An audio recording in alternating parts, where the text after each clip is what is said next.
Waalaikumsalam, selamat siang anak-anak. Kabarnya gimana hari ini, baik kan? Oke, sebelum kita memulai pembelajaran, baiknya kita berdoa terlebih dahulu. Untuk Rizky, boleh tolong memimpin doa. Siap. Berdoa menurut agama dan budaya masing-masing. Berdoa mulai. Sudah selesai.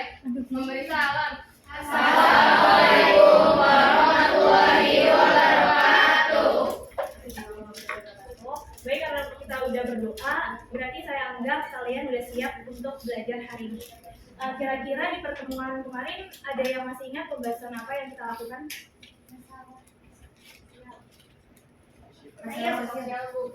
Oh ya, boleh Pak. Minggu kemarin kita udah membahas mengenai masalah sosial Bu, yang mana masalah sosial itu merupakan suatu kondisi atau perilaku yang tidak diinginkan dan berdampak pada hubungan sosial, misalnya kesejahteraan masyarakat menjadi terganggu. Ibu izin menambahkan. Boleh ya, Sabrina? Kita juga membahas faktor yang menyebabkan masalah sosial itu menjadi seperti ekonomi, psikologis, biologis, dan sosial budaya. Dan kebetulan saya ingat Ibu memberi tugas kepada kami untuk membaca-baca tentang jenis-jenis masalah sosial. Oke, terima kasih Sabrina sama Yashifa. Kalau kemarin itu kita diam. Oke, karena pertemuan kemarin itu kita membahas tentang definisi masalah sosial dan faktor penyebab dari masalah sosial. Untuk itu di pertemuan hari ini, karena kemarin tadi Sabrina sudah mengingatkan saya, ada tugas dari kalian kepada kalian.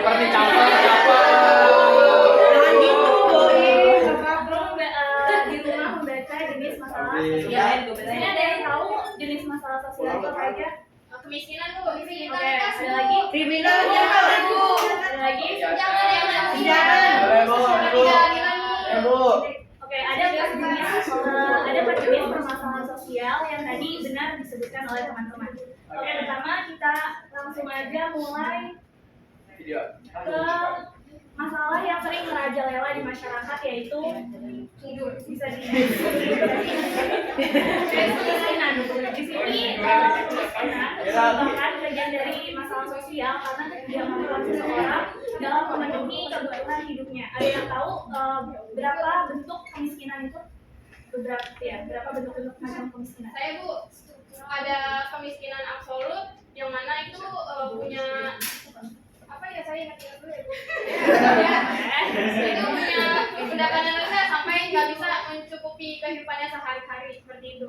Oke, Rizky benar. Pertama itu ada kemiskinan absolut yang dimana highlight yang kita garis bawah itu yaitu memiliki pendapatan di bawah garis kemiskinan. Lalu ada lagi? Oke, karena belum ada yang menjawab, saya menanya kepada Yunita. Kira-kira berapa terdapat seseorang bisa dikatakan masuk ke dalam kemiskinan absolut? Izin menjawab Bu, kalau dikatakan seseorang itu masuk ke dalam kemiskinan absolut bila pendapatan itu di bawah garis kemiskinan. Pendapatannya itu $1 per harinya Bu. Oke, benar. Terima kasih Yunita. Bahwa dikatakan menurut Bank Dunia kemiskinan absolut itu seseorang berpendapat $1 per harinya. Lalu ada lagi kemiskinan, bentuk-bentuk macam kemiskinan. Saya Bu, Endu. Ada kemiskinan relatif Bu. Mana ada berdasarkan perbandingan antara tingkat pendapatan dengan yang lain Bu, atau orang itu sebenarnya hidup masih satu sama tapi masih berada di bawah kemampuan masyarakat sekitar. Oke, yang kedua itu ada kemiskinan relatif yang dimana sebenarnya dia masih mampu untuk memenuhi kebutuhan hidup dasarnya seperti pangan, sandang dan papan, akan tetapi ada perbedaan dalam memenuhi kebutuhan hidupnya dengan pendapat seseorang yang lain. Lalu ada lagi? Saya Bu. Ada kemiskinan natural, kemiskinan yang disebabkan oleh faktor alamiah seperti cacat, sakit, usia lanjut, atau akibat bencana alam. Jadi di mana ketika mereka ini mengalami hal tersebut akan cukup sulit dalam mencari uang untuk memenuhi kebutuhannya. Oke, benar. Ada lagi? Saya Bu, ada kemiskinan kultural yang disebabkan oleh kebiasaan atau budaya hidup dia Bu, misalnya malas dan tidak disiplin. Oke, ada lagi? Saya Bu, ada 3 ya. Saya mau menambahkan ada juga kemiskinan struktural yaitu kemiskinan yang disebabkan melalui kebijakan atau distribusi yang yang tidak berantas sehingga akan ada keuntungan atau keuntungan oleh kelompok tersebut. Oke, ada lagi yang terakhir. Tadi ada kemiskinan struktural yang belum disebutkan. Kalau kemiskinan struktural itu biasanya terjadi karena faktor buatan manusia, yang dimana kadang terjadi ketika kebijakan pemerintah yang kurang setara, lalu adanya misalnya kayak korupsi, di mana kebijakan pemerintahnya itu lemah. Sehingga benar yang tadi dikatakan oleh teman-teman kalian dari Andre, Aldila, lalu Melanie, Fiski, dan Kayla, ada 5 macam bentuk macam-macam kemiskinan yang berdasarkan ada dua dimensi, berdasarkan dari dua bentuk, yaitu pertama berdasarkan dimensi yang terdiri dari kemiskinan absolut dan kemiskinan relatif, lalu berdasarkan ukuran yang terdiri dari kemiskinan natural, struktural, dan kultural.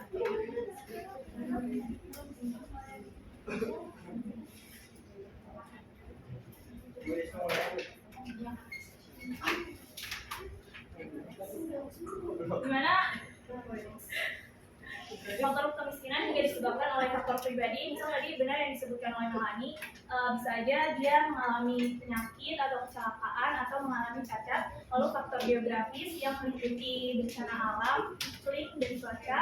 Lalu faktor ekonomi yang bisa aja dia karena pengangguran, penimbunan kekayaan, dan depresi ekonomi. Lalu dan faktor sosial, misalnya dia mengalami pendidikan yang kurang. Sebelum kita lanjut ke permasalahan yang kedua, yaitu kriminalitas, ada yang mau bertanya terlebih dahulu? Boleh, Risma. Bu, saya masih kurang paham apa itu kemiskinan relatif itu bagaimana ini? Oke, sebelum saya menjawab pertanyaan Risma, ada yang mau mencoba menjawab pertanyaannya? Saya izin jawab. Jadi kemiskinan relatif itu kemiskinan yang disebabkan oleh keadaan lingkungan di suatu tempat. Misalnya pendapat orang Jakarta itu berbeda sama orang Jogja. Jadi itu. Jadi apa?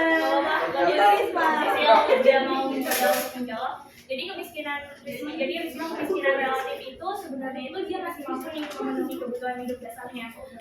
Misal kamu masih mampu memenuhi kebutuhan hidup dasarnya, tetangga kamu juga masih mampu memenuhi kebutuhan hidup dasarnya. Akan tetapi tetangga kamu ini mempunyai mobil sebagai alat transportasi, sedangkan kamu ini tidak memiliki, belum mampu untuk memiliki mobil, sehingga terlihat ada perbandingan kondisi dalam perbedaan pendapatan yang membedakan kamu dengan tetangga kamu.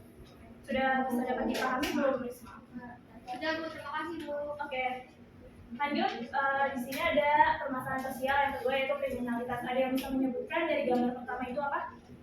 Bentuk macam kejahatan. Saya mau coba jawab, Bu. Jadi itu gambar yang pertama itu orang melakukan korupsi, Bu. Kok tahu, Gen?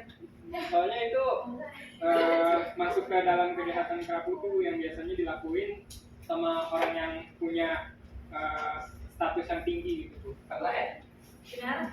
Lalu di gambar kedua ada yang bisa menyebutkan? Saya Bu, ya. Gambar kedua itu orang yang melakukan yang masuk ke dalam kejahatan tanpa kodok. Oke, kira-kira mengapa mabuk-mabukan termasuk ke dalam tindakan kriminalitas? Oke, menurut saya walaupun bukan dirinya sendiri, tapi dia bisa merugikan orang lain, Bu. Bisa melakukan tindakan negatif lebih lanjut. Misalnya nih kayak dia kan membawakan, karena minuman itu kan dijual dengan harga yang murah, karena dia sebenarnya nggak mampu buat beli itu karena uang itu, jadi dia bisa aja melakukan pencurian untuk bisa mendapatkan barang yang sesuai sama kantongnya. Benar yang dikatakan Sedi, mabuk-mabukan termasuk ke dalam tindakan kriminalitas, walaupun dia tidak ada korban secara langsung, tapi kalau dia melakukan tindakan lebih lanjut, seperti yang dikatakan Sedi, dia membeli minuman, tapi dia nggak punya uang, akhirnya dia mencuri, itu termasuk tindakan kriminalitas karena dia melanggar aturan hukum. Oke, lalu yang ketiga ada yang bisa menyebutkan itu masuk kejahatan dalam bentuk apa? Saya, Bu. Saya mau coba jawab. Menurut saya itu tuh gambar para pengedar narkoba. Mereka tuh ngelakuinnya secara berkelompok, ya itu termasuk kejahatan terorganisasi. Oke, benar. Yang ketiga itu masuk ke dalam kejahatan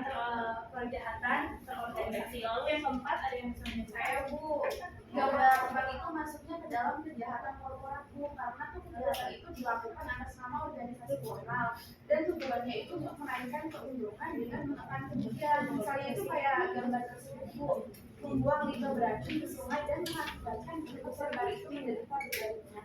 Benar yang dikatakan teman-teman kalian, kalau kriminalitas itu ada 4 bentuk macam kejahatan, yaitu pertama kejahatan kerah putih, lalu yang kedua itu kejahatan tanpa korban, ketiga itu kejahatan organisir, dan keempat itu kejahatan korporasi. Kenapa kriminalitas itu masuk ke dalam masalah sosial? Karena dia ini perilaku menyimpang yang dapat melanggar peraturan undang-undang dan mendapatkan sanksi.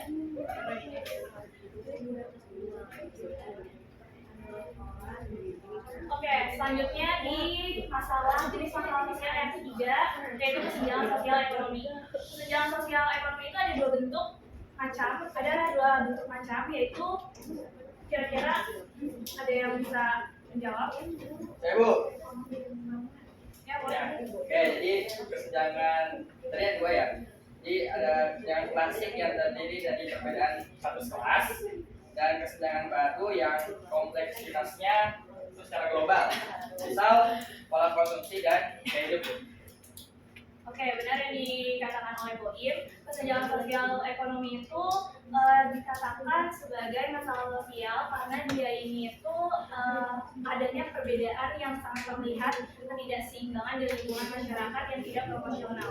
Di mana kesenjangan sosial ekonomi ini ada dua bentuk, kesenjangan pasti, perbedaan kelas, status, kekayaan, prestise, mediasi gender, pendapatan dan pendidikan. Lalu yang kedua itu ada kesenjangan baru yang kompleksitasnya global, bisa meliputi gaya hidup dan pola konsumsi, lalu dinamika identitas. Selanjutnya, yang keempat terakhir ada jenis masalah sosial yaitu ketidakadilan. Di sini ada yang bisa menjelaskan dari 4 contoh macam bentuk ketidakadilan di slide tersebut.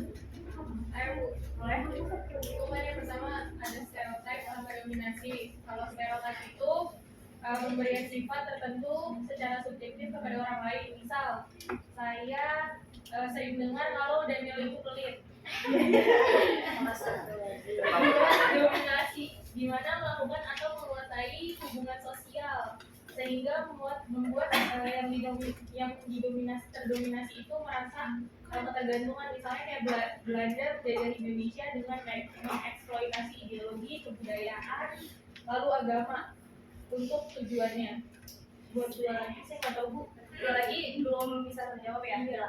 Oke, ada yang membantu dia untuk menjawab marginalisasi? Saya Bu. Boleh. Jadi kalau marginalisasi itu proses terpinggirnya kelompok lemah oleh kelompok dominan yang dilakukan melalui kekuasaan. Sedangkan kalau misalnya subordinasi, jadi itu pembedaan perlakuan terhadap identitas sosial yang dilakukan oleh kelompok mayoritas terhadap kelompok minoritas. Jadi itu Dila.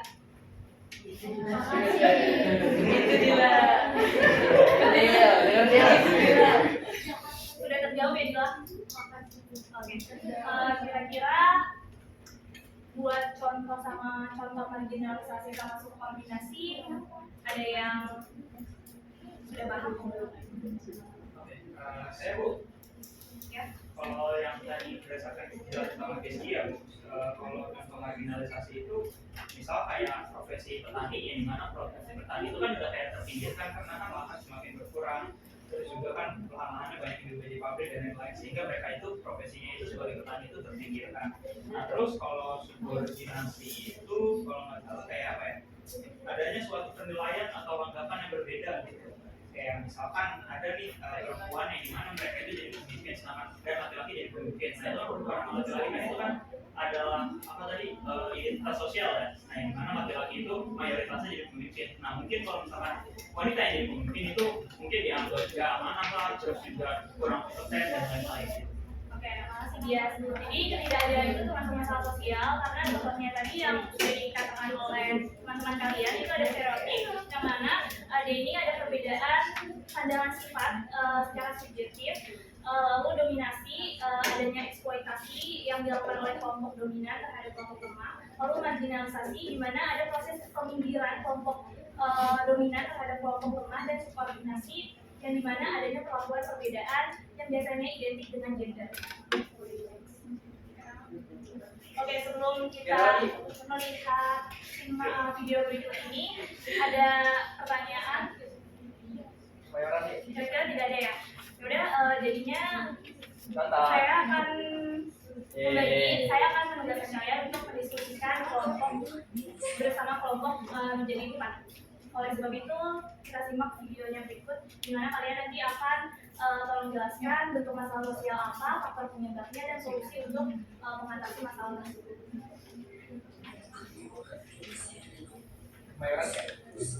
Berisik banget kok.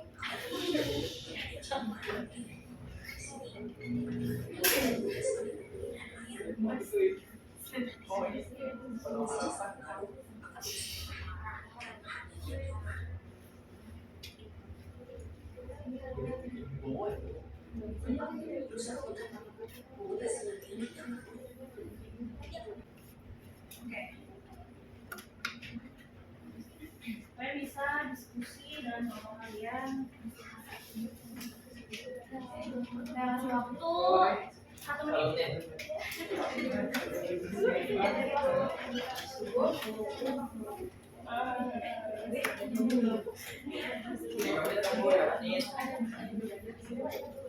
Ayo kerjain.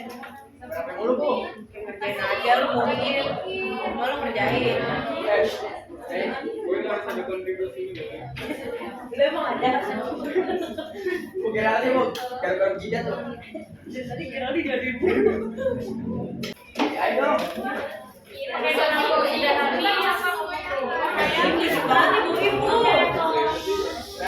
aduh sih ya, karena waktunya sudah habis, saya ingin meminta Ya. sebuah penjelasan. Jadi kalau dari kelompok kita nih jadi jenis masalah sosialnya itu ya jelas kemiskinan. Nah kalau Tolong faktor ya manusia. Ya, ini nggak boleh berisik. penyebabnya itu bisa aja kayak mungkin kurang perhatian dari pemerintah, terus juga mungkin jadi mana strukturalnya itu gak mendukung sehingga kemiskinan itu tetap ada gitu kan dan merajalela. Nah terus supaya mengatasinya itu bisa aja kayak mungkin memberikan bantuan sosial atau memberikan apa ya atau memperbaiki sistem pendidikan gitu sehingga mereka itu lebih mudah mengakses pendidikan dan akhirnya mereka itu bisa menaikkan hajat hidup mereka. Oke, makasih ya atas jawabannya.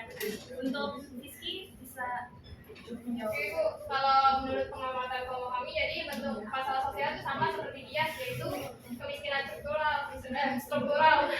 Faktor penyebabnya itu karena ketidakmampuan pemerintah dalam menyediakan sumber yang tersedia seperti fasilitas sekolah dan juga aksesnya yang buat jalan ke sana gitu Bu.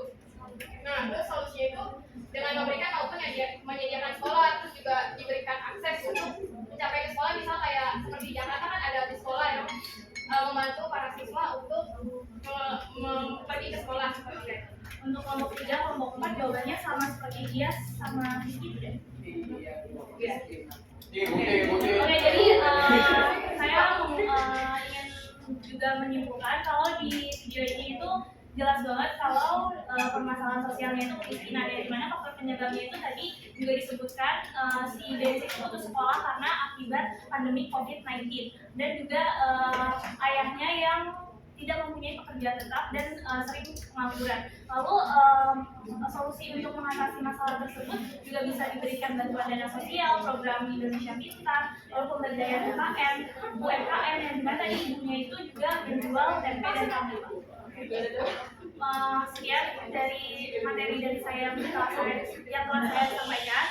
Kira-kira ada yang ingin menyimpulkan?